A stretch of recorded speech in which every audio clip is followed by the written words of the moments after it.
itu sekarang sedang diperlihatkan. Liyasu wujuhakum.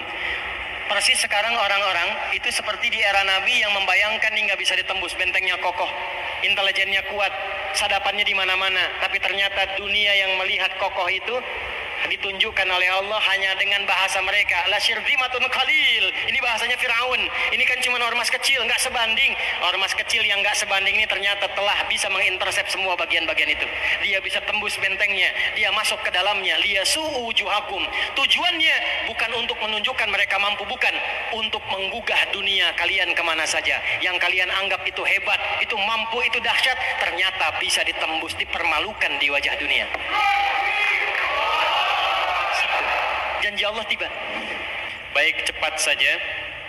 Malam ini kita akan fokus pada pembahasan untuk mengkaji akar konflik ataupun juga akar musibah yang marak terjadi di bumi Palestina. Jadi bukan hanya Gaza pada khususnya saat ini, tapi Palestina pada umumnya. Sumber referensi kajian kita malam hari ini insya Allah telah kami riset bahkan dari bertahun-tahun yang lalu. Sumber utamanya dari Al-Quranul Karim, kemudian dari hadis-hadis Nabi Muhammad SAW. Lalu kita juga mengkomparasikan dan menjadikan Quran sebagai verifikator standar kebenarannya pada berita-berita yang didapatkan baik dari perjanjian lama, perjanjian baru. Sebagian menduga saya hanya menghafal Quran, tapi mungkin juga alhamdulillah saya pun menghafal itu Alkitab, menghafal Bible, baik perjanjian lama ataupun perjanjian baru. Nanti kita akan tuangkan termasuk beberapa karya-karya ilmiah yang memberikan penjelasan spesifik sampai kita bisa memahami apa yang terjadi saat ini. Hadirin sekalian, kita langsung cepat saja karena waktu kita terbatas. Untuk memahami akar konflik yang terjadi di Palestina, kita harus pertama mengurutkan dulu genealogi atau silsilah. Saya ulangi, genealogi atau silsilah yang tersambung pada generasi-generasi awal, khususnya setidaknya dimulai dari generasi Nabi Ibrahim alaihissalam. Karena nanti segala diskusi bahkan sampai ke perdebatan yang terjadi bahkan dengan Nabi SAW bersama kalangan orang-orang Yahudi yang hadir khususnya di Al-Madinah Al-Munawwarah, itu seringkali mengklaim dan membawa-bawa Nabi Ibrahim alaihissalam. Karena itu yang pertama, saya akan urutkan dari nasabnya dulu.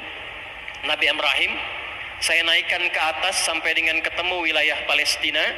Dulu disebutnya dengan apa?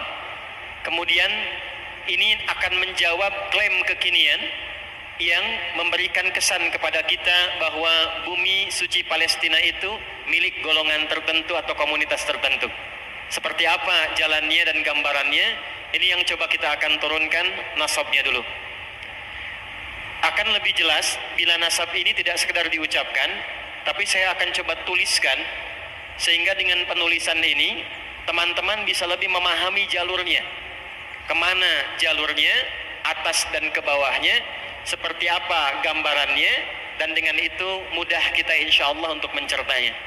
Sepakat kita insya Allah? Baik. Sebelumnya saya ingin pastikan suara saya terdengar jelas insya Allah. Khair. Karena kami akan menulis di papan tulis yang ada di belakang ini, dan tidak mengapa saya lebih banyak akan berdiri, jadi saya mohon izin nanti akan menggeser sebagian dari kursi yang saya duduki supaya lebih mudah menjelaskan untuk apa yang akan kami tulis insya Allah. Sebelumnya terima kasih kepada kolega kita tentara, TNI dan Polri yang telah memberikan kenyamanan dan kedamaian dalam ta'lim malam hari ini. Semoga jadi inspirasi bagi setiap tempat kajian kita malam hari ini insya Allah. Bismillahirrahmanirrahim. Saya mohon izin untuk berdiri dan memberikan ulasan yang tadi dimaksudkan.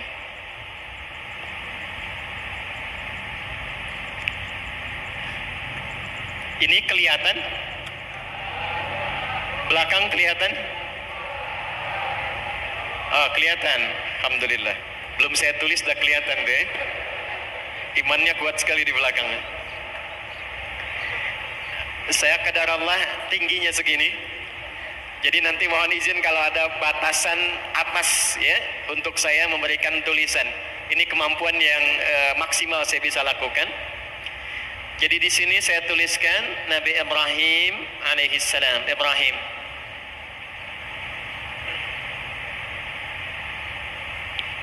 Kita temukan kemudian dalam bahasa Arab kurang lebih seperti ini, Ibrahim. Ibrahim disebut juga dengan Abraham atau Abram. Ibrahim alaihissalam berdasarkan beberapa referensi yang bisa kita lacak dan kita temukan. Misal, ada tulisan karya ilmiah yang bikin orang barat, namanya John Kitta. John Kitta ini punya tulisan namanya The History of Palestine, sejarah Palestina. Saya sudah baca bukunya, nanti lihat di halaman 127 di buku itu, sampai ia memberikan detil tahun kelahirannya, 1996 sebelum Masehi.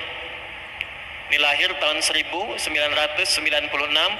sebelum Masehi, atau tulisan BC, Before Christ. Tahan. Saya urutkan dulu nasab ke atasnya. Ibrahim anak siapa? Nanti saya turunkan ke bawahnya sampai kita menemukan genealogi Yahudi. Siapa Yahudi itu? Jelas? Kalau sudah jelas kita akhiri dengan hamdalah pertemuan kita malam ini. Belum ya? Khair. Ibrahim anaknya Azar. Terlepas dari perbedaan pandangan apakah ini paman atau ayah kemudian biologisnya, tapi kita tuliskan terlebih dahulu. Ada yang menamainya juga dengan Tera. Lahir tahun 2126 sebelum Masehi. Kemudian Tera anaknya Nahur. Nahur anaknya Abir. Abir anaknya Kinan. Kinan anaknya Arfakhshad. Arfakhshad ini kemudian ke Sam, ini kemudian ke Nuh alaihissalam bin Mikhlail. Saya agak cepat, mohon maaf waktu terbatas. Bin Matusshala bin Kinan, saya cepat. Bin Anwar bin Sis bin Adam alaihissalam. Ya, kenapa penting saya urutkan ini? Pertama kita temukan dulu akar Palestinanya. Nanti di sini saya kotaki Nuh alaihissalam punya 4 anak yang viral. Ada berapa? 4 ya. 1 ini yang kemudian tidak beriman dan tenggelam. Kita tahu namanya siapa? Kanaan, ya, Kanaan. Kemudian ada selanjutnya Sam, sini. Ada selanjutnya Ham. Ada selanjutnya Yafith. Terjadi banjir besar di kisaran tahun 2345 sebelum Masehi. Saya tuliskan detil.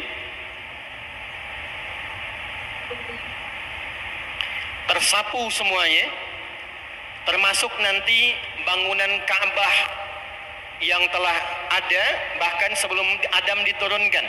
Jadi ada satu versi Ka'bah itu sudah jadi dibuat oleh malaikat atas perintah Allah sebelum Adam turun. Nanti ada buku namanya, kitab namanya Akhbaru Makkah karya Imam Az-Zurqli. Ya, dalam jilid yang pertama beliau sampaikan riwayat ini sebagai keterangan dari Al-Quran surah ketiga Ali Imran di ayat 96 sampai 97 itu. Inna awwala baitin wudi'a lin-nasi lalladzi bi Bakkah mubarakah. Jadi nanti Ka'bah sudah ada sebelum Nabi Adam turun. Lalu kemudian di era Nabi Nuh alaihissalam terjadi banjir besar, deluge. Banjir besar ini menyapu bagian atasnya, atas Ka'bah. Sehingga yang tersisa cuma pondasinya saja. Pondasi dalam bahasa Arab disebut dengan qaidah. Bila dia lebih daripada 2 ada 3, ada 4 bagian dan lebih, disebut dengan qawaid namanya. Apa namanya? Qawaid. Ini nanti yang kelak di era Nabi Ibrahim alaihissalam ditinggikan kembali pondasi Ka'bah ini sehingga menjadi bangunan yang kokoh lagi. Itu diabadikan di Al-Quran surah kedua Al-Baqarah di ayat 127, paling kiri sebelah atas di mushaf. Wa idh yarfa'u Ibrahimul qawaid minal bait wa Ismail. Jelas ya? Nah, sebelum sampai ke sana, saya ingin gambarkan dulu terjadi banjir besar di sini sehingga ini yang wafat Kan'an karena tidak ikut kemudian dengan keimanan ayahnya, tenggelam selesai. Dan yang dibawa ke bahtera besar itu, selain dari kemudian ada umatnya yang ikut, hewan-hewan yang dipasangkan, dan hal-hal yang Allah yang maha mengetahuinya, juga keturunannya ikut. Ini yang kelak diabadikan oleh sejarah. Ada Sam, ada Ham, ada Yafith. Saya akan fokuskan ke satu titik, karena terbatasnya waktu kita. Titik itu ialah Ham. Ham nanti punya anak, seperti Sam punya anak, Yafith punya anak. Ham punya anak, di antara anaknya itu ada yang diberi nama dengan nama kakaknya yang wafat itu untuk memberikan kenangan. Diberi namalah dengan nama yang sama, disebut dengan Kan'an. Jadi Kan'an yang di sini ini berbeda dengan Kan'an yang ini. Jelas? Yang di sini yang dimaksudkan Kan'an anaknya Ham. Anaknya siapa? Nuh alaihi salam. Nah, Kan'an inilah kemudian bersama Sam, bersama Yafith, di antara keturunan Nabi Nuh alaihissalam yang pokok, yang kemudian menyebar ke berbagai area. Secara singkat, tempat yang pertama kali diduduki, disinggahi, ada di situ ditempati, maka umumnya akan ditempati dengan nama orang yang menduduki pertama kali. Nanti ada keturunan dari 3 ini namanya Yathrib. Dia menetap di satu tempat, maka tempatnya disebut dengan namanya Yathrib. Maka Kan'an pun ketika kemudian selesai banjir besar ini, bahteranya kemudian menetap, menyebar kemudian bagian-bagian keturunan Nabi Nuh alaihissalam, maka Kan'an menetap di satu tempat, tempat itulah yang kemudian diberi nama dengan namanya Kan'an. Lalu berketurunan disebut dengan Kan'aniyun, atau juga disebut dengan Kananis dalam bahasa Inggris. Wilayah Kan'an, Kananis itulah yang kelak dikenal dengan nama Palestina. Karena ada suku di situ disebut dengan suku Palestina. Secara singkatnya demikian. Dan yang paling mencengangkan teman-teman sekalian, nanti perjalanan tempat Kan'an ini membentuk komunitas-komunitas, tempat-tempat yang diantara tempat yang abadi namanya sampai kini adalah Gaza. Saya punya beberapa koleksi Bible. Dan saya punya koleksi Bible versinya yang internasional. Dibukanya dengan peta. Di peta itu, di tahun 1200 sebelum Masehi, itu nama Gaza sudah tercantum di dalamnya. Ya, wilayahnya Palestina. Israel tidak ditemukan di situ, yang ada cuma Palestina. Dan wilayah yang bernama Gaza itu sudah ada. Jadi ini pertama kali ditemukannya bumi Palestina yang melekat kepada sukunya Kan'an, yang dengan itu dipastikan Kan'an keturunan dari Ham, Ham keturunan dari Nuh alaihi salam. Sampai di sini jelas dulu? Di bumi ini Kan'an membentuk komunitas, koloninya membentuk suku-suku, di antara yang ada yang disebut dengan Palestina. Dan kemudian kelak dikenal dengan bumi apa? Palestina. Sampai di sini bisa dipahami? Baik. Kemudian, kalau sudah kita pahami ini dengan baik, kita tarik lagi ke atas. Sam menyebar nanti, lalu melahirkan anak Arfakhshad, punya anak Kinan, punya anak Abir, punya anak Nahor, kemudian punya anak Terah atau Azar, punya anak Ibrahim alaihissalam. Baik.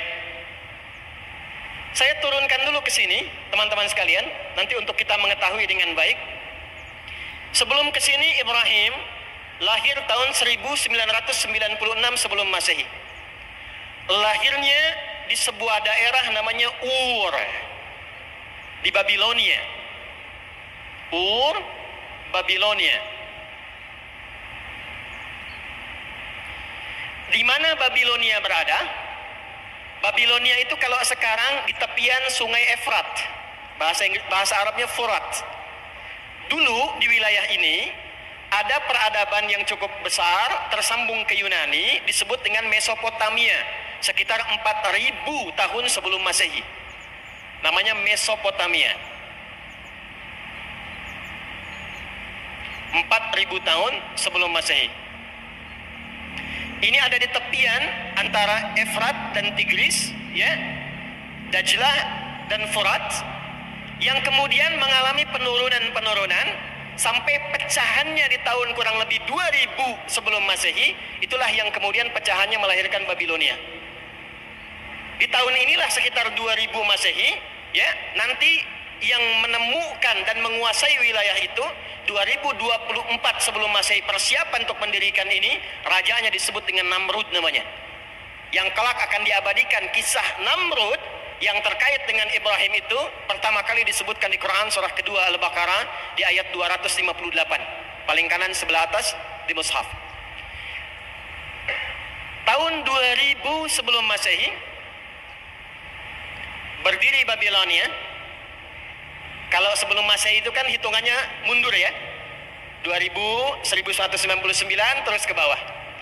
4 tahun setelah ini kemudian berdiri, 1996 lahirlah Ibrahim alaihissalam. Jadi lahirnya di mana? Ur. Wilayahnya apa? Babilonia. Sekarang masuk bagian Irak kekinian. Di tahun 1921 sebelum Masehi. 1921 sebelum Masehi, maka menyeberanglah Ibrahim alaihissalam. Itulah sebabnya kenapa disebut dengan Ibrahim atau Abram. Ya, dalam bahasa lokal disebut dengan Ibrahim, Abram, sang penyeberang yang suka berkelana. Berangkat satu tempat ke tempat lain, kadang untuk meriset dan menemukan kebenaran dan keagungan Allah Subhanahu wa taala. Nanti itu diabadikan di Quran surah Al-An'am sampai ayat ke-76 dan ke-77. Sampai menemukan kesimpulan, inni wajjahtu wajhiya lilladzi fataras samawati wal ardh hanifan musliman wa ma ana minal, dan seterusnya ayat. Kembalikan. Maka tempat pertama yang beliau kemudian seberangi dan singgahi, berangkatlah kemudian ke daerah Kan'an ini yang telah dikenal dengan nama bumi Palestina. Jelas? Saya ulangi. Berangkatlah kemudian ke bumi Kan'an ini, daerah Kan'an ini yang dikenal dengan nama bumi apa? Palestina. Itu terjadi tahun 1921 sebelum Masehi. Saya mau tanya pada teman-teman sekalian. Ibrahim lahir tahun 1996 sebelum Masehi. Saya tanya, Ka'bah yang di Mekah itu sudah ada belum? Sudah. Posisinya utuh atau tinggal pondasi? Tinggal pondasi. Jelas ya? Posisinya tinggal pondasi, tidak utuh. Karena nanti belum ada perintah untuk meninggikan. Maka saat beliau kemudian beralih ke sini, ya, karena menemukan ketidakpuasan di wilayah sini dan telah menaklukkan Namrud, dialognya terjadi di Quran surah kedua Al-Baqarah ayat 258, alam tara ilal ladzi hajja Ibrahim fi rabbi, dan seterusnya ayat. Maka setelah diusir, tinggal lepas dari situ, maka menyeberang kemudian secara singkatnya sampailah ke sini. Sampailah ke sini. Dalam kondisi telah menemukan Allah dan mesti beribadah, mesti sholat. Ingat, sholat ibadah yang dilakukan oleh semua nabi untuk menunjukkan kebertuhanannya kepada Allah Subhanahu wa taala. Jadi bukan hanya Nabi Muhammad sallallahu alaihi wasallam yang salat, tidak. Semua nabi salat. Karena sifat pertama seorang yang yakin dengan ketuhanan Allah itu dibuktikannya mesti lewat salat. Ya, ini ada di Quran surah ke-20 Taha di ayat ke-14. Innani anallahu la ilaha illa ana fa'budni wa aqimis salata li dzikri. Aku tegaskan kata Allah, ya, innani dari kata inna dan mutakallim inna harfu nasbin wa taukidin tansibul isma wa tarfa'ul khabara mabniyun 'ala al-fath la mahalla lahu min al-i'rab. Paham? Tidak. Huruf taukid untuk menegaskan sebuah hukum, informasi yang harus ditanamkan pada hati, jangan sampai goyah. Nasab. Nasab ar-rajulu asahu fil ardi. Seseorang menancapkan tongkatnya di bumi, artinya tegak, tidak goyah. Kata Allah, tegakkan, tegaskan dalam hatimu, tancapkan, jangan goyah. Aku Allah, kata Allah. Tidak ada Tuhan yang layak dipertuhankan kecuali aku. Fa'budni, jika anda telah menemukan Allah, ingin menuhankan Allah, buktikan keberimanan itu, sikap menuhankan Allah itu dengan menyembah Allah. Apa buktinya anda beriman? Apa buktinya Tuhan kita Allah? Mesti ada bukti. Buktinya ibadah. Kita tanya bagaimana cara ibadahnya ya Allah? Maka dijawab, wa aqimis shalah, tunaikan salat. Karena itu semua nabi yang pernah bertugas di bumi itu salat. Nabi Isa salat, Quran surah 19 Maryam ayat 31 sampai 33. Nabi Zakaria salat, bahkan meminta kepada Allah sampai dikaruniai Yahya, itu dalam salatnya. Quran surah ketiga Ali Imran ayat 38 sampai 39. Nabi Ismail alaihissalam salat, Quran surah ke-19 Maryam ayat ke-55. Wa kana ya'muru ahlahu bis-shalah. Jadi kalau kita urutkan dari Nabi Muhammad sallallahu alaihi wasallam sampai Nabi Adam alaihissalam semua salat. Kiblatnya kemana? Karena yang tadi Ka'bahnya itu dalam kondisi atasnya sudah hancur kena banjir, tinggal pondasi, maka ditetapkanlah kemudian kiblat yang kedua. Ya, areanya di mana? Di bumi Palestina ini, di bumi yang disucikan, Al-Ardul Muqaddasah, itulah letaknya yang ada sekarang di area Masjid Al-Aqsa. Di sini ada tempat yang disucikan, daerah yang diberkahi, disinilah kemudian letak kiblat yang kedua setelah Ka'bah. Saya ulangi, kiblat yang kedua setelah Ka'bah. Yang ini nanti akan dikoneksikan oleh semua nabi dari jalurnya Ibrahim alaihissalam sampai disambungkan ke kiblat yang pertama kali, yaitu Al-Ka'bah Al-Musyarrafah. Jadi nanti kiblatnya ada berapa? Dua. Satu apa? Ka'bah. Yang kedua apa? Al-Masjid Al-Aqsa. Adanya di mana Masjid Al-Aqsa? Di Palestina. Nah, nanti kenapa dikembalikan lagi ke Ka'bah? Kita akan lihat setelah masuk ke ujungnya. Mungkin mendekati subuh kayaknya. Ya. Jadi teman-teman sekalian, kalau kita memahami bumi Palestina dari awalnya, ini sudah wilayah yang disucikan. Makanya jelas di pembuka Quran surah ke-17 Al-Isra, di ayat yang pertama, sudah kalimatnya jelas. Subhanalladzi asra bi'abdihi lailan minal masjidil haram ilal masjidil aqsa alladzi barakna haulah. Ini bumi yang berkah, diberkahi. Bumi suci, bumi berkah. Bahkan nanti di Quran surah ke-5 Al-Maidah dari ayat ke-21 sampai ayat ke-24, khususnya saat Nabi Musa alaihissalam meminta umatnya untuk masuk ke daerah ini, maka kalimatnya jelas dikatakan, ya qaumi dukhulul ardal muqaddasah. Dah, ini tidak ada perdebatan di dalamnya. Satu. Pertanyaan saya, Yahudi sudah muncul belum? Israel ada nggak? Nggak ada. Ya. Jadi dengan bukti sejarah ini, dan ini yang menulisnya itu bukan orang Islam. John Kitto itu bukan orang Islam, dia non-Muslim yang merangkum intisari dalam catatan di Bible untuk dituangkan. Dan menariknya beliau membuat peta juga di situ, dan Yahudi nggak ada, Israel nggak ditemukan. Jadi kalau sekarang ada klaim bahwa itu bumi bagian Palestina milik bagian ras tertentu, komunitas tertentu, dan saya harus masuk ke situ karena itu punya saya, itu dibatalkan sendiri oleh keterangan sejarah yang valid, bahkan ditulisnya dikuatkan oleh non-Muslim. Jelas sampai sini? Oke, ketemu jawabannya ya. Jadi kalau nanti ada Anda bertemu, diskusi di media sosial, itu kan tanah suci yang dijanjikan. Nah, tinggal diberi catatan saja. Maaf Ferguson, itu sudah diterangkan oleh teman-temanmu dari sejak dulu. Turunkan referensinya. Jelas sampai sini? Oke, satu. Simpan ini. Nanti kita akan sampai pada satu titik kenapa harus diklaim itu sampai terjadi konflik kekinian. Ibrahim alaihissalam menikah dengan siapa? Tahu dari mana? Hah? Ayo kita urutkan. Terah atau Azar, saya fokuskan ke Terah dulu supaya mengambil versinya dari Alkitab. Maksud saya begini, kita menjelaskan ini dengan versi yang mereka klaim sendiri. Ya, kalau pakai Quran nanti nggak akan diakui. Tapi nanti Quran akan jadi standar kebenaran yang nanti saya akan tunjukkan. Ya. Baik, ini punya 3 orang anak. Anak pertamanya namanya Haran.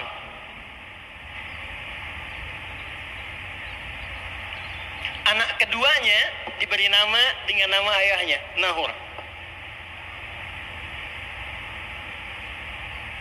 Anak ketiganya Ibrahim. Jadi Terah punya 3 orang anak, Haran, Nahor, dan siapa? Ibrahim. Haran punya 2 orang putri dan 1 orang putra. Putranya yang laki-laki itu 1 orang, namanya Lut. Lut alaihi salam. Siapa namanya? Nah, Lut ini anaknya Haran. Jadi karena Haran punya adik itu Nahor dan Ibrahim, ini yang bungsunya, maka hubungan Lut dengan ke Ibrahim ini paman, ini keponakannya. Ya. Nanti saat kaumnya Lut itu akan dihukum karena mereka menantang azab, Ibrahim menyampaikan kepada Allah, "Inna fiha Lut." Di mana ditemukan? Quran surah ke-29 ayat berapa? Ayat 32. Detil kejadiannya ditemukan di mana? Quran surah ke-51 Az-Zariyat ayat berapa? Kita bisa lihat nanti dari ayat ke-30 sampai seterusnya. Sampai ke-49. Sampai ke kisah Firaun. Sudah. Ini anak laki-lakinya Haran. Anak perempuannya ada 2. 1 Mislah.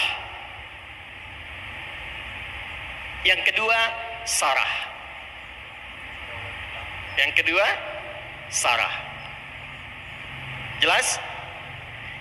Di masa dulu belum ada ketentuan yang ditetapkan seperti di era Nabi Muhammad SAW yang berlaku sampai dengan kini. Nanti tertuang di Quran surah keempat An-Nisa di ayat ke-23. Hurrimat alaikum ummahatukum sampai ujungnya illa ma qad salaf. Ya. Jadi di era Nabi Muhammad SAW tidak boleh menikahi ibu, jelas, kan? Anak perempuan jelas. Wa banatul akhi wa banatil ukhti. Anak perempuannya adik kita, kakak kita. Tapi kalau dulu yang anak perempuannya kakak dan adik itu tidak berlaku. Masih boleh karena generasi manusianya masih terbatas. Ya, masih ingat anaknya Adam alaihissalam kalau lahir kan kembar itu kan? Karena belum ada manusia lain, ditikahkannya secara silang. Nah, di era ini pun kemudian anaknya Haran yang perempuan yang Sarah dinikahkan dengan Ibrahim alaihissalam. Adapun Mislah dinikahkan dengan Nahor. Maka disinilah ketemu Ibrahim dengan siapa? Sarah. Ibrahim alaihissalam dengan Sayyidah Sarah alaihissalam. Di sini awal ketemuannya. Bertemu satu nasab di sini. Sampai di sini jelas? Nah, saya tarik nafas dulu, kita pelan-pelan dulu, lihat lagi. Baik. Ibrahim alaihissalam menikah dengan Sarah alaihissalam, lama belum dikaruniai keturunan. Kemudian mendapatkan trigger dengan hadirnya Hajar alaihissalam, lalu dinikahkan dengan Nabi Ibrahim alaihissalam. Lahir siapa? Ismail alaihissalam. Ini anak pertamanya. Saya tidak akan bahas Nabi Ismail karena saya akan fokus ke sini dulu. Ya, nanti sudah viral kalau Nabi Ismail melahirkan siapa pada akhirnya? Nabi Muhammad sallallahu alaihi wasallam. Ya. Itu nanti keturunan ke-29 dari Nabi Ismail. Ada perbedaan sedikit tapi tidak jauh dari ini. Muhammad sallallahu alaihi wasallam bin Abdullah bin Abdul Muttalib bin Hashim bin Abdul Manaf bin Qusay bin Murrah bin Kilab bin Ka'ab bin Ghalib bin Fijr bin Malik bin Nadar bin Kinana bin Khuzaimah bin Mudrikah bin Ilyas bin Nizar bin Mudar bin Ma'ad bin Adnan bin Addi bin Adri bin Muqawwam bin Nahur bin Tarikh bin Ya'rub bin Yasjub bin Nabit bin Ismail alaihissalam. Ya, coba ulangi. Ya, intinya 29 di situ. Nah, secara cepat Ibrahim alaihissalam dengan Sarah alaihissalam singkatnya mendapatkan keturunan, lalu lahirlah seorang anak diberi nama dengan siapa? Ishak. Lahir Ishak. Apa artinya Ishak? Yang menggembirakan. Ya, yang menggembirakan, karena Sarah saat mendapatkan Ishak itu tertawa. Itu ada di Quran surah ke-11 ayat 71. Quran surah ke-11 ayat 71. Wa imra'atuhu qa'imatun fadhahikat fabasyarnaha bi Ishaq. Ya. Jadi, dan istrinya Ibrahim alaihissalam tertawa ketika diberi kabar bahwa beliau akan melahirkan. Padahal sudah divonis secara medis, secara klinis, ini maaf, monopus dan mandul tidak mungkin punya keturunan. Maka terjadilah apa yang terjadi. Detailnya ada di Quran surah ke-51 ayat 24 sampai ayat 30, paling kanan sebelah bawah.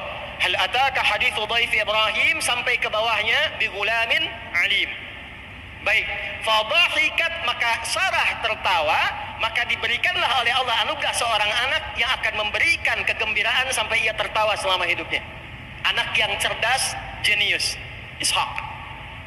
Ini disebut dengan ghulamun alim. Nanti Nabi Ismail disebut dengan ghulamun halim. Ingat ya? Cepat. Dari Sarah lahir Ishak. Ishak alaihissalam melahirkan siapa? Melahirkan siapa? Ishak alaihissalam tidak melahirkan siapa-siapa karena beliau laki-laki. Istrinya yang melahirkan, kan?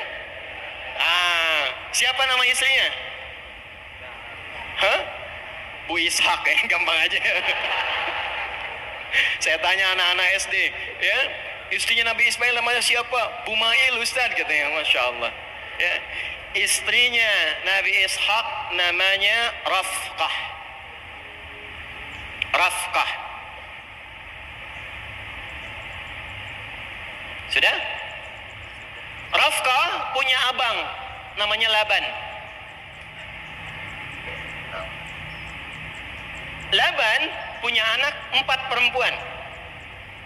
1 Lea atau Leia.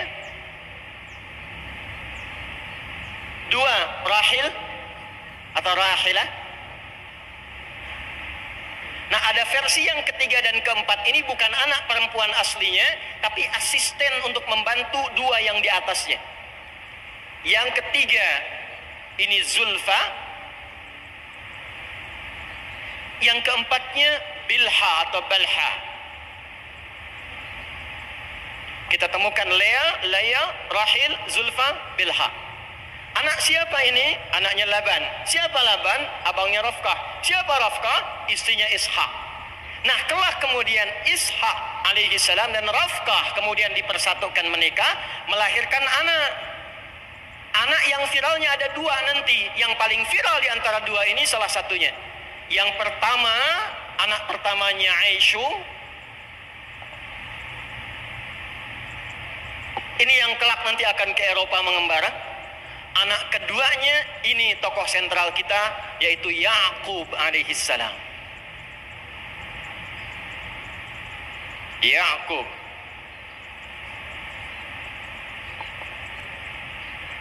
Bingung nggak? Bingung ya? Baik. Di sini ketemu Yakub.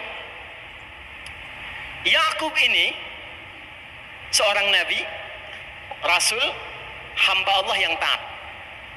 Dan ingat baik-baik, semua nabi dan rasul, mohon izin saya pelankan uraian saya supaya jelas terdengar. Maaf, saya percepat tadi untuk mempercepat diagram ini supaya saya mudah mengantarkan pada isi kajian. Ini baru mukaddimah ya, catat itu ya. Allahu Akbar. Yakub ini punya keistimewaan seperti nabi-nabi lain punya keistimewaan. Nabi Adam punya keistimewaan, Nuh punya keistimewaan, Yakub punya keistimewaan. Apa keunggulan Nabi Yakub ini? Itu munajatnya kepada Allah Subhanahu wa taala itu begitu tinggi. Jadi bila terjadi apapun dalam kehidupannya, itu selalu menjadikan curhatnya kepada Allah. Ya, itu diabadikan nanti di Quran surah ke-12 Yusuf. Ya, Quran surah ke-12 di ayat 86. Bahkan ketika terjadi persoalan di anak-anaknya pun itu bisa nangis minta sama Allah sampai matanya buta. Innama ashku bathi wa huzni ila Allah. Saking dekatnya dengan Allah, itu bahasa orang sana mengatakan ini hamba Allah yang paling dekat dan taat. Dalam bahasa pada masa itu, hamba disebut dengan Isra, Allah disebut dengan Il. Maka digabungkan kalimat ini menjadi Israil. Di sini baru ditemukan kata Israel. Israel. Ditulis dalam bahasa Latin Israel. Ini. Isra, hamba Allah. Ya, Isra, hamba yang sangat taat. Il, Allah, hamba Allah yang sangat taat. Jelas sampai sini? Tapi mohon maaf ya, jangan disimpulkan bahwa ini melebihi ketaatan Nabi Muhammad SAW. Tidak. Nanti semua Nabi punya gelarnya. Nabi Ibrahim di atas ini. Gelar Nabi Ibrahim itu Khalilullah. Wattakhadallahu Ibrahima Khalila. Lebih tinggi daripada ini. Dan gelar Nabi Muhammad itu mengumpulkan semua gelar-gelar kebaikan dari semua Nabi yang pernah bertugas di bumi. Terkumpul semuanya di Nabi Muhammad SAW. Ya, karena itu Nabi Isa ketika diduga sebagai Nabi terakhir oleh umatnya, maka beliau mengkonfirmasi ketaatan Nabi Muhammad yang tidak bisa dibandingi oleh Nabi-Nabi yang lainnya. Diabadikan di Quran surah ke-61 As-Saff di ayat yang ke-6.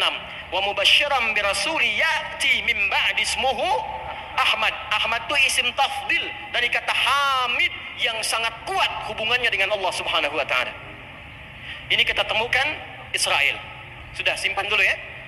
Jadi kalau disebutkan Israel artinya yang dekat dengan Allah, yang penyayang, yang baik, yang tidak pernah pukul orang, yang tidak pernah merendahkan orang, yang tidak pernah merampok orang, yang tidak pernah membunuh orang, apalagi kemudian mengusir orang, apalagi kemudian membunuh orang, apalagi kemudian menggenosida orang, menghancurkan rumah sakit, menghancurkan masjid, menghancurkan gereja. Itu bukan Israel namanya.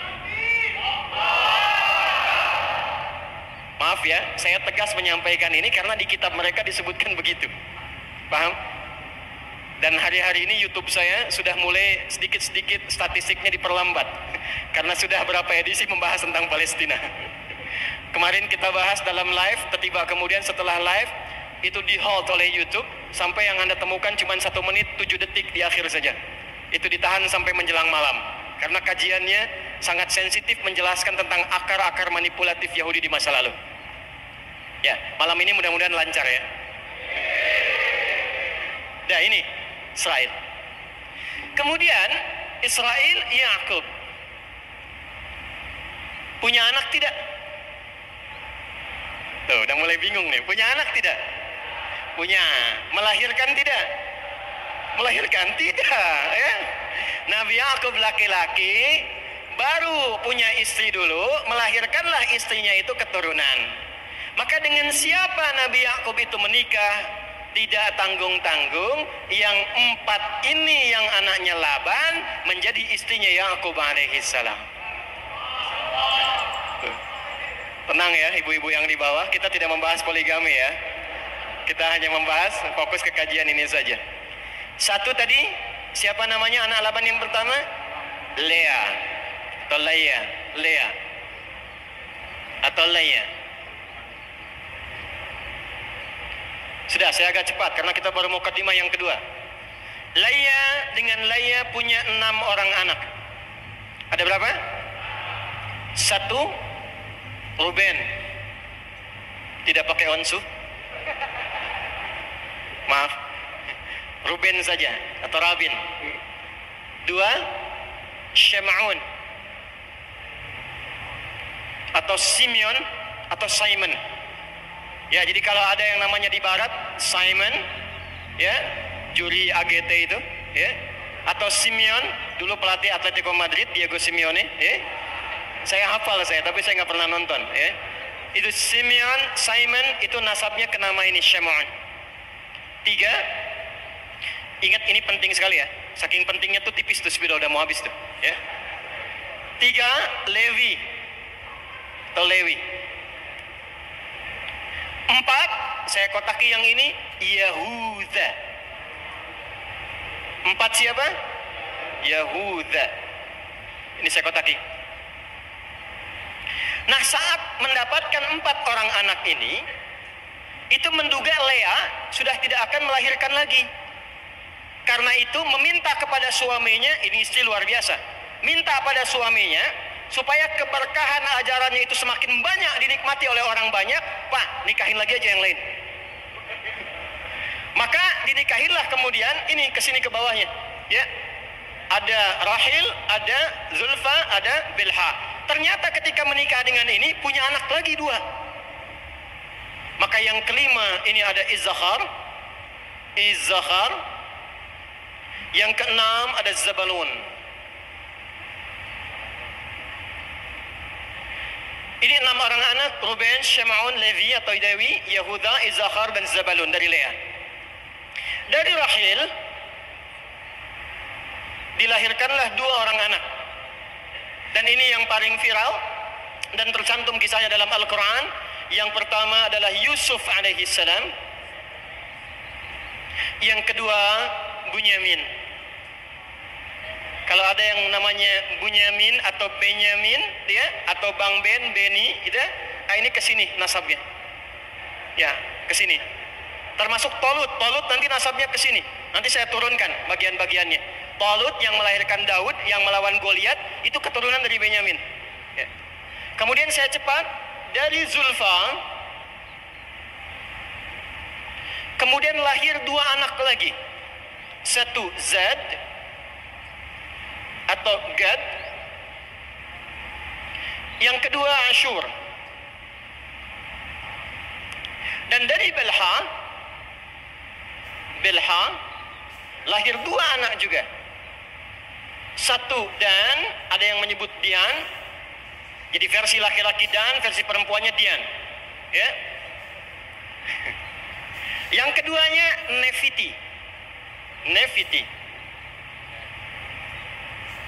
Yuk kita hitung. Dari Lea berapa? Ya, dari Rahil berapa? Dari Zulfa berapa? Dari Bilha berapa? 6 tambah 2 berapa? 8. 8 tambah 2 berapa? 10. 10 tambah 2 berapa? Inilah 12 anaknya yang disebut anak-anak keturunan Yakub alaihissalam. Anak keturunan yang secara genealogis tersambung ke atas itu disebut Bani namanya. Apa namanya? Bani. Saya, Anda, kita. Ini kalau digali anak keturunan siapa, akan nyambung semua ke keturunan Nabi. Jadi antum begini-begini itu keturunan Nabi itu. Nabi Adam. Nabi siapa?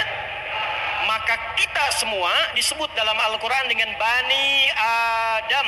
7 kali disebutkan dalam Al-Quran karena akan beraktivitas 7 hari dalam sepekan. Ya Bani Adama, Ya Bani Adama. Contoh Quran surah ke-7 ayat 31.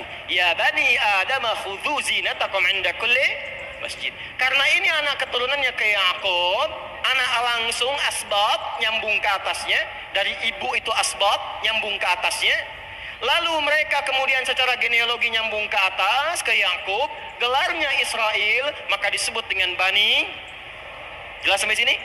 Dah, ditemukan kalimat ini. Dah, pelan-pelan. Yahudi sudah ada belum? Belum ya? Baik, panjang kita nih ya. Yuk kita bahas satu-satu teman-teman sekalian. Fokus. Ini saya baru urutkan nama. Nanti saya urutkan kisah supaya Anda, saya, kita mengetahui dengan betul ini karakter orang-orang ini bagaimana.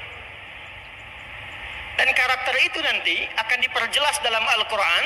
Tapi yang paling mengagetkan bagaimana dalam kitab-kitab saduran dan komentar yang dituliskan dalam Bible, khususnya di Perjanjian Lama. Bible itu dalam bahasa Inggris yang kita baca sekarang, dari Latin namanya, tahu nggak asalnya? Biblikos, yang artinya komentar. Salinan, jadi bukan kitab aslinya, tapi salinan, komentar atas apa yang didapatkan. Yuk kita lihat siapa Ruben dan bagaimana karakternya di dalam Bible. Ada yang hafal Bible di sini? Buka Perjanjian Lama, ya, kitab Kejadian, pasal 35 dari ayat 21 sampai dengan ayat 22. Kejadian, Genesis. Pasal 35 ayat 21 sampai 22.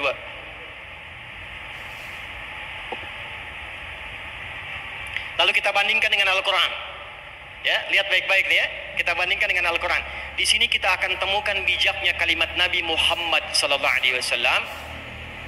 Keterangan dalam kitab-kitab sebelumnya yang dicantumkan dalam komentar-komentar. Kata Nabi, jangan benarkan seluruhnya, jangan tolak seluruhnya. Jika berkesesuaian dengan isi Al-Quran, maka itu unsur kebenarannya. Jika tidak sesuai dengan isi Al-Quran, maka itu tambahan-tambahan yang kita tepikan dalam iman kita sebagai muslim.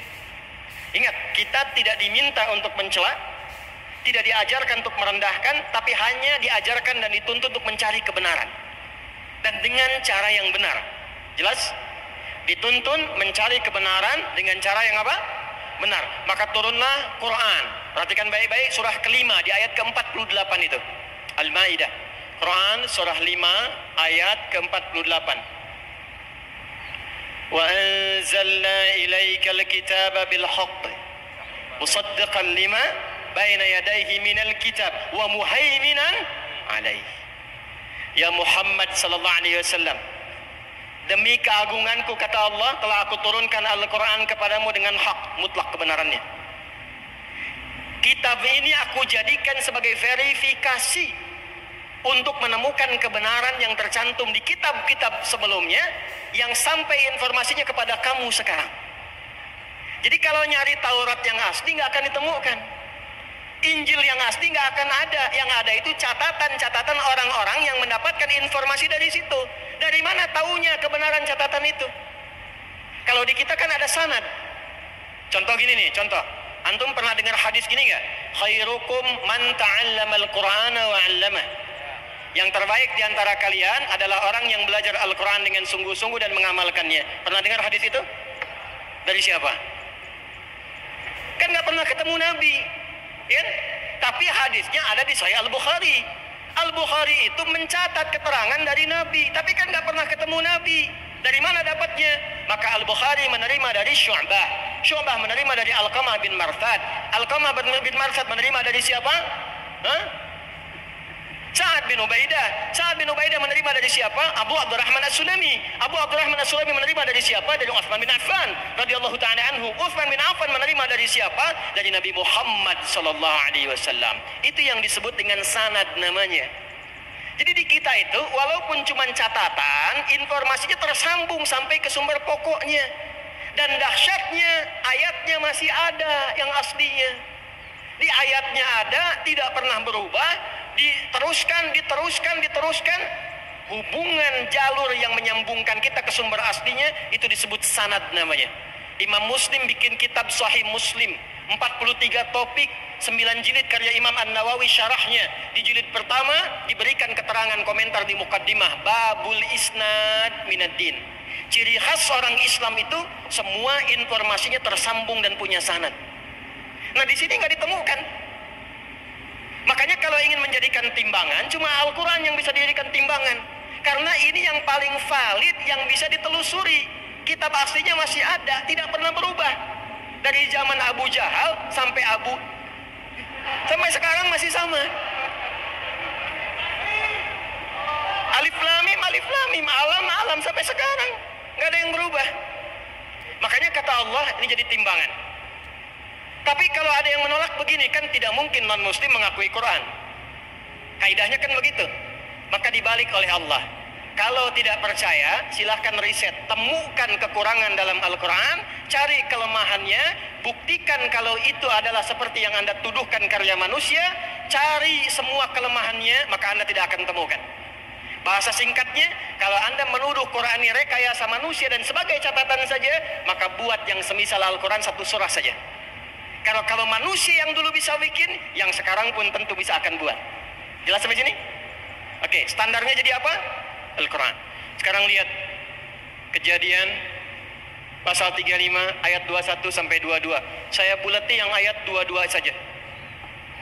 Sehingga ketika sampai di negeri ini bahasanya saya tuh kalau agak kasar saya nggak bisa ngungkapkan karena nggak punya kosakatanya. Ya, tapi dengan terpaksa saya sampaikan. Maka Ruben kemudian bergaul dengan gundiknya Yakub yaitu Bilha. Anda bisa bayangkan karakter Ruben digambarkan dalam Bible di Perjanjian Lama ya, pasal Kejadian ya, di Kejadian bab Kejadian pasal 35 di ayat 22-nya adalah seorang figur yang pernah berzina dengan ibu sambungnya, Bilha. Ini Ruben. Bandingkan dengan surat Yusuf. Surah keberapa? 12. Ada berapa ayat di dalamnya? Antum nih gimana? Bagaimana mau bangkit kalau nggak ngaji Quran itu? Ada 111 ayat. Lihat di ayat 10. Perhatikan kalimatnya. Ketika ayat 9-nya mengatakan semua rapat, 9 orang rapat. 9 orang tuh, ini semua 6 ya. Kemudian ditambah ke bawah semua ini. Plus 10 dengan Rubennya. Jadi 10 orang rapat. 9 mengatakan uqtulu Yusuf ayat 9-nya. Perhatikan detailnya bahasa Quran. Yang merekomendasikan bunuh Yusuf 9 orang. Letaknya di ayat ke-9. Uqtulu Yusuf. Bunuh Yusuf.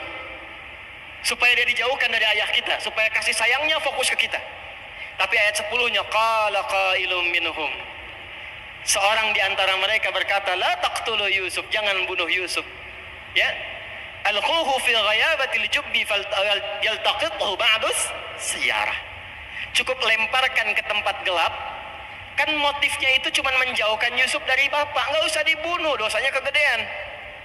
Cukup jauhkan, lemparkan aja ke tempat gelap ke dalam sumur supaya diambil oleh kafilah yang lewat. Yang penting kan jauh dari kita. Itulah Ruben. Jadi di surah Yusuf, Ruben diposisikan sebagai kakak yang mencoba menyelamatkan Yusuf dari konspirasi 9 saudaranya dengan mengusulkan gak usah dibunuh, turunkan saja, lemparkan ke tempat gelap. Saya tanya pada Anda, kalau ada 2 narasi mengatakan, satu mengatakan ini ada anak berzina dengan ibunya, yang kedua mengatakan ada kakak menyelamatkan adiknya. Anda pilih yang pertama atau yang kedua?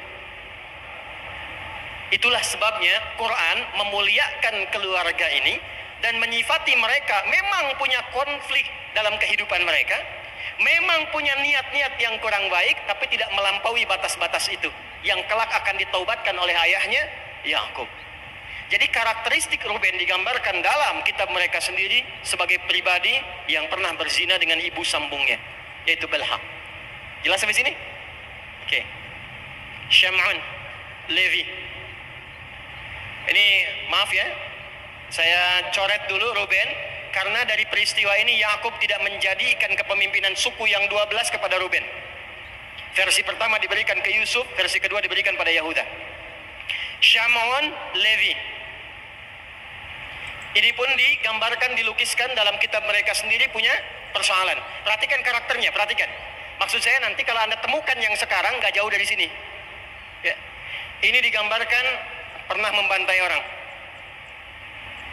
Saudarinya Dian itu pernah akan diganggu oleh satu kelompok dari suku Khidim, ya sampai akan diperkosa, mohon maaf, akan digauli. Maka dicarilah orang-orang ini, disampaikan oleh Syam'un dan Levi ini bahwa ada syariat dari kakek moyang kita yang berupa syariat sunat. Nah, jadi sunat itu sudah ada di kitab mereka, ada syariat sunat, ya. Maka dimintakan ada perintah untuk sunat. Maka disunatlah mereka semua. Kan belum ada yang seperti sekarang ya. Begitu disunat langsung bisa berenang gitu kan. Ya, dulu pakai kapak kan, sakitnya masih terasa. Begitu masih merasakan sakit dalam sunatnya, maka dibantailah semua orang mereka itu, suku Khidim itu sampai meninggal semua. Itu disebutkan dalam kitab mereka. Ya, saya tidak sebutkan dulu ya referensinya supaya agak cepat saya tunjukkan itu saja. Jadi ini punya masalah, ini punya masalah.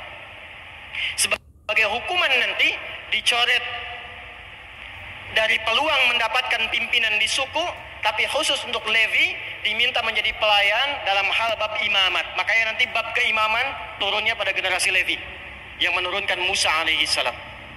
Musa itu keturunan dari Levi. Yahuda. Saya agak berat membahas ini karena ini yang paling kontroversial. Yahuda ini disifati sebagai bagian yang terkuat.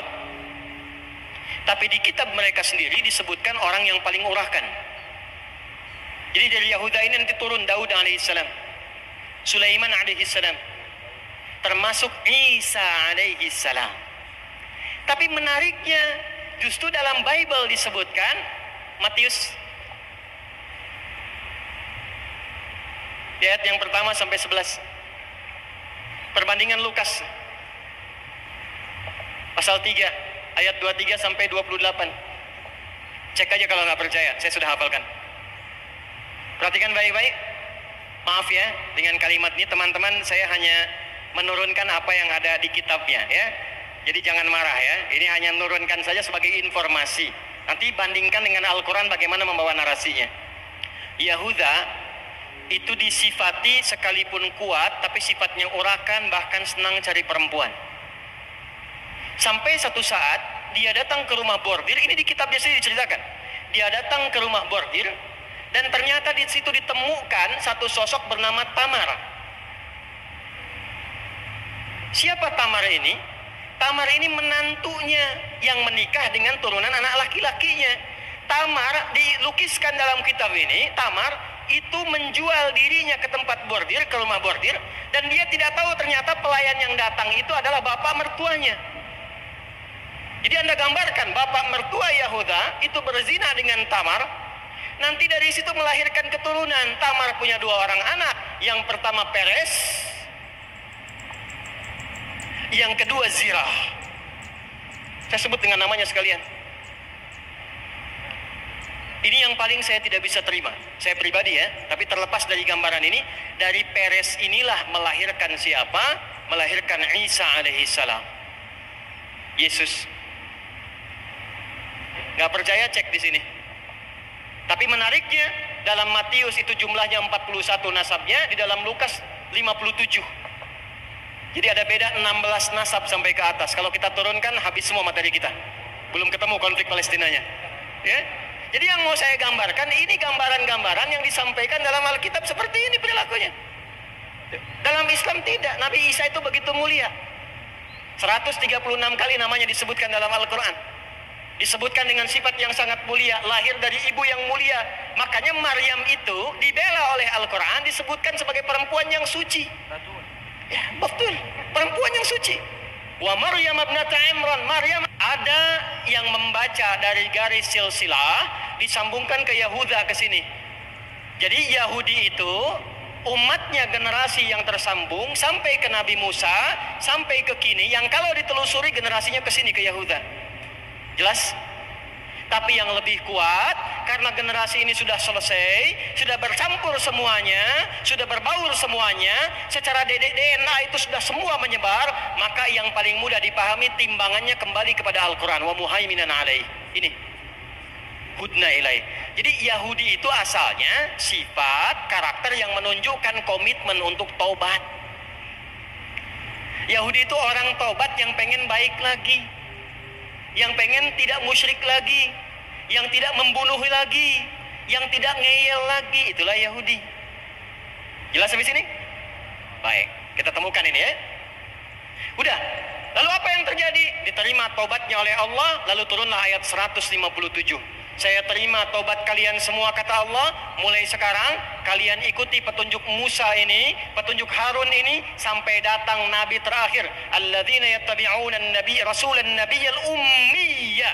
Sampai datang risalah penutup Musa, sampaikan pada kaummu sekarang. Generasi kalian akan terus melampaui zamannya, terus hadir lagi keturunan, terus hadir keturunan, sampai nanti lahir keturunan terakhir akan bertemu dengan sosok Nabi yang paling agung, Nabi yang paling hebat, sifatnya ummi, namanya Muhammad sallallahu alaihi wasallam. Maka disebutkanlah nama Muhammad dalam kitab mereka Taurat, sampai kemudian dilestarikan sampai ketemu di puncak Nabi yang terakhir sebelum kedatangan Nabi Muhammad sallallahu alaihi wasallam, yaitu Nabi Isa alaihi salam. Jadi nama Nabi Muhammad tersebut dalam Taurat, tersebut dalam Injil, tersebut dalam kitab-kitab sebelumnya. Sudah disebutkan. Maka singkatnya, menerima mereka semua, lalu kemana kami ya Allah belum menemukan tempat sekarang? Maka disebutkanlah kemudian firman Allah, balik lagi ke tempat asal yang engkau di situ dapat diterima dengan damai. Bapak moyangmu pernah di situ, Ibrahim alaihissalam, Ishak lahir di situ, Yakub pernah tumbuh di situ, hidup damai dengan orang-orang yang ada di sana, balik ke sana lagi. Maka dibimbing ya mereka itu semua untuk memasuki kembali bumi Palestina yang tadi sudah dihapus. Kesini lagi. Al-Maidah dari ayat 21 sampai dengan 24. Ya, dari kanan dulu ke bawah. Ya qaumi dukhulul ardal muqaddasata allati kataballahu lakum. Wahai kaumku, kata Musa, ayo Allah sudah tetapkan nih tempat yang paling aman buat kita semua, dijamin damai dengan penduduk aslinya. Jadi ke situ itu bukan untuk menguasai, bukan untuk mengklaim itu negeri kami, bukan. Perintah Allahnya datang ke situ supaya bergaul dengan penduduk negerinya yang memang mereka kakek moyangnya dulu pernah tinggal di situ, akrab dengan penduduknya. Kalau ke situ ngikuti sistemnya, ikut damai hidupnya, tenang di dalamnya, jangan bikin ulah lagi. Bukan diminta untuk mengklaim ini tanah engkau, bukan. Nggak ada begitu. Ya, jadi hoax kalau ada klaim demikian. Jelas ya? Ya, kalau disebutkan, ya maaf, dalam kitab-kitab yang disucikan, saya tidak sebutkan namanya, Anda sudah tahu. Misalnya ada persepsi demikian, maka itu hoax yang paling populer di muka bumi saat ini. Ya, saya berani mengatakan demikian karena di kitabnya juga tercantum seperti itu. Jelas sampai sini? Balik ke sini, belum selesai, sabar ya. Yuk berangkat. Apa komen mereka? Begitu Musa perintahkan, ya Musa inna fiha qauman jabbarin. Musa nggak mau ah. Di sana banyak orang-orang kuat. Wah, kuat mereka itu, hebat-hebat. Ya qauman jabbarin, yang kuat, yang kokoh, yang hebat-hebat. Ada sebagian tafsir menyebutkan itulah suku Palestina. Palestina. Makanya kalau sekarang berjuang hebat-hebat, kuat-kuat, kokoh dan sebagainya, dari dulu emang begitu. Musa nggak mau ah. Di sana sudah ada golongan kuat, hebat-hebat, keras mereka itu, kami nggak mau masuk. Yang paling dahsyatnya, lihat komennya di ayat 24-nya. Izhab anta wa rabbuka faqatila inna hahuna qa'idun. Kalau masih maksa, Musa kamu aja dengan Tuhanmu, pergi dulu ke sana, taklukkan dulu Palestina. Kalau sudah menang, kabari kami di sini. Kami duduk-duduk dulu. Kalau udah menang, kabari, baru kita masuk sama-sama. Tolong catat kalimat ini. Ini menunjukkan bahwa DNA dari Yahudi yang terbawa sampai umatnya Musa yang selamat itu tetap membawa sifat ketakutan yang dalam. Bahasa kerennya sekarang ada sifat pengecutnya. Ketakutan yang dalam. Saya tulis ya. 1, 2, 3, 4. 4. Penakut. Penakut. Makanya beraninya dari atas pakai pesawat, bom. Nggak berani hadapan satu-satu. Karena penakut. Dari dulu begitu. Ya, dari dulu. Dah, saya percepat, saya mau masuk ke ujungnya. Karena ada peristiwa seperti itu, sudah dihukum. Arba'ina sanatan yatihuna fil ard. Musa, ini kaummu mengalnya luar biasa, udah diselamatkan, udah diampuni tobat, masih ngeyel juga. Saya hukum 40 tahun berkelana. Catat ini baik-baik. 5. Generasi mereka punya siklus 40 tahunan. Tolong catat ini ya. Punya siklus 40 tahunan. Siklus 40. Tolong catat ini. Orang-orang yang baca Qur'annya dengan detail, dengan teliti, dia akan mendapatkan sesuatu yang hebat dari sini. Sudah 5 saja. Yang kelima, yang terakhir, siklus 40 tahunan. Maka setelah itu Nabi Musa wafat di daerah dekat area situ, belum sampai ke situ. Setelah 40 tahun, itu Musanya wafat, Harunnya wafat, sebagian generasi tadi wafat, ada sebagian yang beranak pinak sampai melahirkan kemudian, ada satu generasi dibimbing oleh satu orang yang sangat saleh, yang dia pernah menjadi asisten Nabi Musa saat bertemu Khadir. Ya, Khadir. Ya, Khadir alaihi salam. Jadi kalau baca dengan benar bukan Khidir tapi Khadir. Ya, Khadir. Di surat Al-Kahf masih ingat ada 4 kisah viral? Kisah pemuda 1, kisah 2 orang sahabat, yang satu kaya, yang satu sederhana dan saleh, yang ketiga Musa dengan Khadir, yang keempat Dzulkarnain. Nah, bukankah Anda masih ingat yang menemani Nabi Musa untuk menemukan Khadir itu siapa? Yusha bin Nun. Yusha bin Nun. Maka setelah siklus 40 tahun ini, masuklah kelompok ini, komunitas ini, bangsa ini ke Palestina dibimbing oleh Yusha bin Nun. Masuk lagi setelah 40 tahun. Ada di sini. Nunggu siapa? Nunggu berjalan terus sampai munculnya seorang sosok Muhammad sallallahu alaihi wasallam. Singkatnya, tahun masuk ke 1 Masehi, lahirlah Isa alaihi salam. Isa bin Maryam.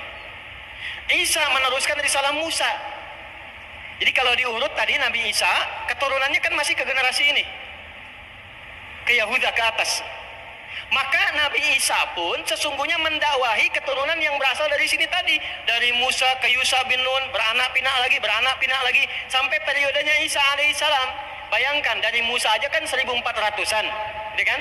Artinya apa? 1000 tahun setelah peristiwa itu generasi Isa muncul. Ini masih beranak pinak. Maka zamannya sudah berbeda, kondisinya sudah tidak sama, dan yang menguasai tempat itu di Palestina sudah dikuasai oleh Romawi pada masa itu. Romawi sudah ada dengan Bizantiumnya. Maka apa yang terjadi? Nabi Isa diutus menjadi nabi dan rasul, diberikan oleh Allah kitab. Standar nabi itu punya kitab. Wa idza akhadallahu mitsaqan nabiyyina lama ataitukum min kitab. Dapat kitab. Maka diberi nama kitabnya Nabi Isa untuk membedakan dengan kitabnya Nabi Musa. Kalau Musa itu Taurat, kalau Isa itu apa? Injil. Tapi kaumnya generasi yang sama, generasi keturunan dari umatnya Musa. Karena kaumnya Musa, maka sama dengan sifatnya Bani Israel. Jelas? Sama punya sifatnya Yahud, hudna ilaika. Jelas? Sama juga kemudian punya sifatnya menerima kitab, ahlul kitab. Makanya nanti di Al-Quran kita akan temukan ya Bani Israel, ya ahlul kitab, ya ayyuhalladzina utul kitab. Jelas? Baik, diturunkan, disampaikan risalah yang sama persis dengan sebelumnya, tapi syariatnya lebih dilengkapi karena sesuai dengan eranya. Dan di era Nabi Isa tetap diinfokan, akan datang Rasul penutup setelahku, namanya Ahmad. Namanya siapa? Tolong catat ini ya. Ustadz kok namanya bukan Muhammad? Kenapa Ahmad?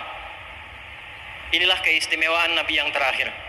Karena semua nama yang melekat pada beliau semuanya nama sifat. Nabi sebelumnya rata-rata nama zat. Musa, Isa, Yakub sampai ke Adam nama zat semua.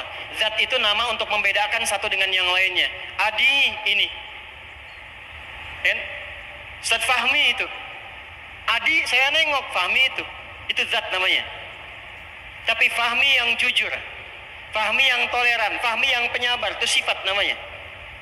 Ya, nama Nabi sebelumnya zat, tapi yang melekat pada Nabi terakhir semua sifat untuk menunjukkan sekalipun Nabinya sudah wafat, sifatnya tetap abadi sampai dengan hari kiamat. Maka kata Nabi Muhammad SAW, ana Muhammad, ana Ahmad, ana Al-Mahi, ana Asy-Syafi, ana Al-Kafi. Semuanya sifat. Maka orang-orang pada masa itu menduga Nabi Isa ini Nabi terakhir. Kenapa? Karena punya sifat yang sama di kitab mereka tentang ramalan nubuat Nabi terakhir itu punya sifat kasih sayang. Nama Muhammad gambaran kasih sayang. Bentuk yang unggul superlatif dari kata Mahmud. Dasarnya Mahmud, superlatifnya Muhammad, sayang terhadap semua. Jangankan manusia, pada tumbuhan sayang, pada hewan sayang, itulah Muhammad. Muhammadur Rasulullah walladzina ma'ahu asyidda'u 'alal kuffar ruhama'u bainahum. 4 kali disebutkan dalam Al-Quran. Semua menunjuk sifat kasih. Quran surah 3 ayat 144, Quran surah 33 ayat 40, Quran surah 47 ayat kedua, dan Quran surah 48 ayat ke-29. Yang kedua, selain baik dengan sesama, taat kepada pencipta. Saking taatnya nggak ada yang bisa menandingi, melebihi semua nabi yang lain. Melebihi yang lain disebut dengan tafdil namanya. Taat kepada sang pencipta. Satu aspek hamid. Taatnya banyak. Sholatnya sampai bengkak kakinya. Puasanya rajin sampai sunnah. Baca Qurannya luar biasa. Kemudian infaknya diberikan dengan sempurna. Maka berubah kalimatnya menjadi isim tafdil dari hamid menjadi Ahmad. Maka Nabi Isa menolak klaim kaumnya, saya bukan Nabi terakhir. Memang Nabi itu punya sifat mirip dengan saya, penyayang. Tapi kedekatannya dengan Allah nggak bisa ditandingi. Wa mubasyiran bi rasuli ya'ti min ba'di ismuhu Ahmad. Afdal minni. Jelas? Baik, balik ke sini. Maka secara singkat disampaikan, saya bukan nabi terakhir. Karena itu mereka sudah tahu tentang kedatangan Nabi Muhammad. Sampai terjadilah peristiwa Nabi Isa itu kan tidak menikah. Ya, diangkat oleh Allah usia 33 tahun. Ya, masih pemuda. Diangkatnya usia berapa? 33 tahun. Makanya yang bisa diteladani dari beliau itu adalah kasih sayangnya, ajaran kasihnya. Tapi nggak bisa ditiru rumah tangganya karena nggak pernah nikah. Nabi Muhammad paling komplit. Nikah iya, pemimpin iya, ya, dan segala aspek lainnya. Secara singkat, Nabi Isa di eranya saja ketika mendakwahi, maka kaum nih, keturunan ini yang tadi ikut dari generasi Musa, beranak pinak, masih saja mewarisi sifat-sifat yang tertanam secara psikologis dari sejak mereka ditindas oleh Firaun. Isa pengen begini, Isa pengen begitu, nggak bisa, Tuhannya pengen begini, nggak bisa ikut kalian. Kalau memang nggak bisa, kamu mati sekalian. Dikejar. Seperti Nabi sebelumnya pernah dieksekusi. Nabi Zakaria itu dibunuh, Nabi Yahya itu dibunuh, dan Nabi Isa pun dikejar untuk disalib dan dibunuh. Diselamatkan oleh Allah, inni mutawaffika wa rafi'uka ilaihi, di Ali Imran. Nabi Isa-nya diangkat, diserupakan di antara mereka, lalu kemudian itulah yang disalib. Secara singkat, orang-orang ini kemudian berkehidupan di situ, di bawah kekuasaan Romawi, berkembang, muncul ide kemudian. Bagaimana kalau kita berontak saja kepada penguasa ini? Maka dipakailah kemudian ide-ide kecil Firaun, bikin gerakan. Kuasai dulu dagangnya, bikin gerakan. Ketahuanlah oleh kaisar pada masa itu, namanya Kaisar Herodian, di tahun 135 Masehi. Sekarang kita sudah lewat Masehi. Ya, sebentar lagi selesai berarti. 135 Masehi, kaisarnya Herodian. Karena ketahuan memberontak, maka hukum pada masa itu harus diselesaikan. Dikejar, dieksekusi, dihabisi. Maka mereka kemudian diusir, ditindas lagi, dikeluarkan lagi dari bumi Palestina. Keluar lagi dari sini. 135 Masehi. Nyebar kemana-mana tuh. Ternyata di tempat lain pun gak diterima. Ke Eropa diusir, sini diusir, sini diusir. Ya, sampai ke masa-masa berikutnya pun ke negeri Eropa gak ada yang mau terima. Mereka punya satu harapan. Cuman satu yang bisa ngangkat kita dan jadi hebat lagi. Cuman satu yang bisa mengembalikan marwah kita, keagungan kita, yaitu sosok Nabi terakhir yang diviralkan oleh Nabi kita Isa alaihi salam sampai ke Musa, sampai ke atasnya. Kita tunggu dan kita hadir di tempat Nabi itu akan hijrah saja. Lalu mereka bergeraklah datang. Kemana datangnya? Sebetulnya di kitab mereka sudah dijelaskan. Lahirnya akan lahir di tempat bukit, di bawah satu lembah, bukit menghitam, bebatuan besar yang tiada lain adalah Mekah. Cuman di kitab mereka disebutkan Nabi ini akan dipersekusi, Nabi ini akan ditindas, akan diusir dari tempatnya. Dari mana tahu itu dikonfirmasinya? Dari keterangan Warakah, saudaranya Sayyidah Khadijah binti Khuwailid. Jadi beliau itu, Warakah itu datang ke Mekah untuk menunggu Nabi terakhir lahir. Pekerjaannya nyalin Injil, nyalin. Di situ disebutkan Nabi terakhir ini punya ciri-ciri yang sangat jelas sekali. Sampai orang-orang pada masa itu lebih kenal ciri Nabi Muhammad dibandingkan dengan anak mereka sendiri. Kenal dengan Nabi dibandingkan anak mereka sendiri, tahu persis cirinya, saking viralnya. Maka apa yang terjadi? Nih saya garis bawahi, karena sifat mereka yang penakut yang keempat. Gak mau ke Mekah. Kalau nunggu Nabi di Mekah berarti nanti berpotensi ditindas lagi, diusir lagi. Mendingan kita nunggu di Yathrib aja, karena hijrahnya akan ke Yathrib. Kan di situ nggak ditindas lagi. Maka berangkatlah mereka ke utara Yathrib. Di utara itu daerah yang subur. Tuh ada Yahudi begitu. Datang ke Yathrib, ngambil utara. Yang utara itu yang suburnya. Ya, yang selatan yang tandusnya. Yang selatan tuh yang sekarang area Masjid Nabawi dan sekitarannya. Nanti saya cerita. Tapi mereka datangnya ke utara, ke sini. Bayangkan, nggak mau berjuang bersama Nabi, nggak mau bantu Nabi, pengen nunggu Nabi aja nanti kalau sudah kuat datang ke Yathrib. Yang akan membangun kota, mimpin umat. persis sama dengan kelakuannya seperti era Nabi Musa. Musa, Anda aja yang pergi dengan Tuhan Anda ke sana, kalau menang kabari kami ikut. Persis sama. Maka saking mereka ingin nyamannya dan tidak ingin terganggu lagi, ngambil daerah yang utara yang subur.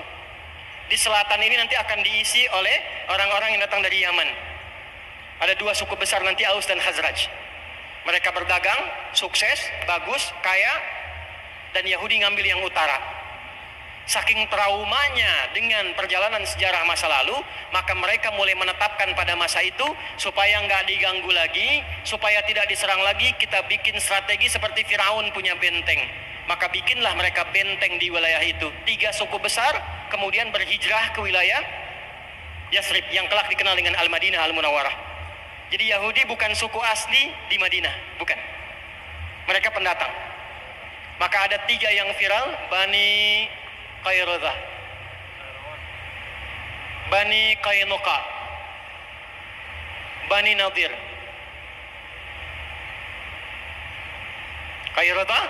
Qaynuqa, Bani Nadir, plus 12 suku yang lain. Teman-teman, itu saat datang, baru menetap beberapa waktu sudah membuat sayap militer. Setiap 3 suku yang besar itu sudah punya 700 pasukan militer. Belajar dari mana? Firaun. Ini yang saya tuliskan. Mereka bikin benteng seperti Firaun bikin benteng di istananya. Sampai sekarang puing-puingnya masih ada, terutama bentengnya Ka'ab bin Ashraf. Nanti yang ikut umrah saya tunjukkan sebelah mana lokasinya insya Allah. Nanti di surat Al-Hasyr akan ditemukan rahasianya. Wa dhannu annahum mani'atuhum husuluhum minallahi. Husun itu benteng, bikin benteng yang kokoh. Berlapis-lapis. Lapis pertama ada perimeter lagi, tokohnya di tengah-tengah. Bikin kekuatan militer.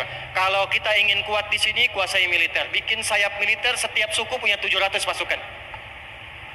Kedua, gerakan ekonomi. Bikin pasar. Gimana supaya kuat? Lihat Firaun. Harus ada oligarkinya. Ini yang harus dikuasai. Maka apa yang terjadi? Bikin seperti korunnya. Maka apa yang dilakukan? Seperti Firaun memecah belah rakyatnya, pecah belah Aus dan Khazraj. Yang tadinya akur, yang tadinya baik, dipecah sampai mereka berkelahi puluhan tahun gak pernah damai dan menjadi pertengkaran yang sangat luar biasa dahsyatnya. Kalau wafat di Aus, mesti meninggal di Khazraj. Selesai. Maka pada saat itu Yathrib dikuasai oleh Yahudi. Perputaran pasar ekonominya plus kekuatan militernya. Dan punya spionase, agen-agen intelijen yang cukup kuat mereka pada masa itu sehingga disegani. Di situasi itulah kemudian mereka menunggu datangnya Nabi Muhammad sallallahu alaihi wasallam. Belum selesai, Mas. Mau duduk silakan. Mereka menunggu Nabi Muhammad sallallahu alaihi wasallam. Jadi datang ke Madinah itu, datang ke Yathrib itu untuk nunggu Nabi Muhammad. Nunggu Nabi Muhammad. Yang menarik apa? Begitu mereka klaim dan diabadikan di dalam Al-Quran. Dari mulai kitabnya. Dari kitabnya Al-Quran, dari nabinya Muhammad sudah tahu itu. Di kitabnya ada di Al-Quran ayat ke-89. وَلَمَّا جَاءَهُمْ كِتَابٌ مِّنْ عِنْدِ اللَّهِ مُصَدِّقًا لِمَا وَكَانُوا مِنْ قَبْلُ يَسْتَفْتِحُونَ عَلَى الَّذِينَ كَفَرُوا فَلَمَّا جَاءَهُمْ مَا عَرَفُوا كَفَرُوا بِهِ. Mereka udah nungguin Qurannya. Nabinya Al-Baqarah ayat 101. Walamma ja'ahum rasulun min indillah. Tuh. Mereka dah nunggu rasulnya, tahu akan ada Quran, sudah tahu. Ketika nabinya datang ke Yathrib, ke Madinah, nabi datang ke situ, ternyata mereka mendapat realita, nabi yang mereka tunggu itu bukan dari keturunan yang mereka harapkan. Mereka berharapnya ingin membangkitkan kembali keunggulan mereka, ras mereka, turunan mereka, silsilah mereka. Pengennya dari jalurnya siapa? Jalurnya Bani Israel. Jalurnya ke atas, Yakub, Ishak, Ibrahim. Ternyata yang dipilih oleh Allah jalurnya Ismail alaihi salam. Maka apa komen mereka? Diabadikan komentar ini oleh Imam Ibnu Jarir At-Tabari dalam kitabnya Jami'ul Bayan an Ta'wili Ayatil Quran, dikenal dengan tafsir Al-Imam At-Tabari. 16 jilid. Jilid pertama halaman 113 paling kiri sebelah atas. Maka komennya apa? Ya Muhammadun, innaka nabiyyun mab'utsun. Benar, memang engkau nabi yang diutus. Tapi Anda diutusnya bukan untuk kami.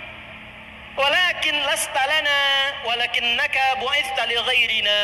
Tapi sayangnya Anda bukan diutus untuk kami, Anda diutus untuk kaum selain kami. Tuh, Yahudi tuh. Yang datang ke Madinah mereka, yang nungguin Nabi mereka, yang tahu sifatnya mereka, yang tahu tandanya mereka. Begitu datang Nabi yang mereka harapkan, mereka sendiri yang ngeyel, mereka sendiri yang ngeles dan mengatakan, memang Anda Nabi yang diutus, cuman sayang Tuhan ngutusnya bukan untuk kami, untuk kaum selain kami. Sifatnya muncul lagi. Maka apa yang terjadi? Karena nggak sesuai dengan harapan, muncullah kemudian karakter-karakter yang lama sudah tertanam. Eksekusi nih nggak sesuai dengan spek kita. Tuh, apa yang terjadi? Spionase dipakai, mulai diperalat ahli Madinah. Abdullah bin Ubay bin Salul, tokoh munafik Madinah, didekati. Memang orang ini datang ke sini memecah belah aja nih Muhammad nih. Kalau dia bikin masjid, kita bikin masjid lagi aja. Tuh, diganggu semua, pasar diganggu, semua diganggu. Nabi ingin stabilkan pasar, diganggu. Akhirnya apa yang terjadi? Nabi bijak, turun wahyu, perintahkan, udah bikin perdamaian, bikin piagam kesepakatan. Maka disitulah kemudian dibuat kesepakatan piagam Madinah, kurang lebih 29 poin. Dan yang paling menarik, yang dipakai hukumnya masing-masing keyakinan. Orang Islam dengan hukum Islam, Yahudi hukum Yahudi, Nasrani hukum Nasrani. Apa yang terjadi? Tetap khianat juga. Di antara kesepakatannya, kalau urusan bangsa dan negara harus saling membantu. Terjadi serangan dari luar, siap perang Badar itu, yang berangkat siapa? Cuma orang Islam, ini nggak bantu. Begitu perang Uhud, oke, kita bantu, kirim dia pasukan. Di tengah-tengah sepertiga pasukan itu dari 1.300 keluar. Puncaknya apa? Kita kerjain Muhammad, lempar aja pakai batu dari atas, undang ke benteng kita dari atas, turunkan batu kepadanya, timpakan langsung. Maka turun wahyu, diberitakan lewat malaikat Jibril, Muhammad jangan datang, kau dijebak, balik lagi. Tapi yang paling menarik, yang akan membunuh Nabi itu temannya sudah bilang, jangan, gak akan kejadian. Pasti, nih lihat kalimatnya, pasti malaikatnya akan memberitahunya. Dan terjadi. Puncaknya pemberontakan. Begitu terjadi pemberontakan, keluarlah hukum. Yang memberontak mesti dikepung, mesti dikeluarkan dari Madinah. Maka dikepunglah semua golongan Bani-Bani itu, ya, Bani Qairodah, Bani Nadir, Bani Qainuqa, dikepung semua, dikeluarkan dari Madinah. Pengepungan itu diabadikan dalam surat Al-Hasyr. Tadinya mereka tidak ada yang optimis, nggak mungkin bisa kita kalahkan nih, bentengnya terlalu kuat, nggak mungkin dikalahkan, nggak mungkin dikalahkan. Bentengnya terlalu kuat, militernya terlalu kuat, strateginya terlalu kuat, sampai Nabi mengatakan, cuma ada 2 cara yang Allah sampaikan kepada kita untuk mengalahkan itu. 1, walaupun benteng mereka itu kuat, tapi Allah telah tanamkan di hati mereka sesuatu yang melemahkan benteng mereka, yaitu sifat ketakutan yang sangat dalam. Ya, Al-Baqarah ayat 78 sampai dengan ayat 80. Ya, fi qulubina gulf bal la'anahumullahu bikufrihim faqalilan ma yu'minun. Jadi di hatinya itu sudah ada ketakutan yang mendalam. Karena takut, maka mereka membuat parameter-parameter, takut sekali. Maka ada satu yang harus dilakukan. Sebelum kemudian itu terjadi, maka yang paling atasnya itu, pimpinan atasnya, ya, itu harus diambil sifat takutnya itu, untuk diambil masuk ke dalam jantungnya sekalian. Maka dirumuskan strategi. Nabi angkat tangannya, kata Nabi, siapa yang bisa membawa kepadaku Ka'ab bin Ashraf, itu tokohnya pada masa itu. Maka Muhammad bin Aslamah mengacungkan tangannya, dia mengajak kerabatnya, gimana caranya kita membuat strategi bisa masuk ke wilayah bentengnya. Maka disusun strategi, bagaimana caranya? Secara singkatnya, Yahudi itu gampangnya senang dagang.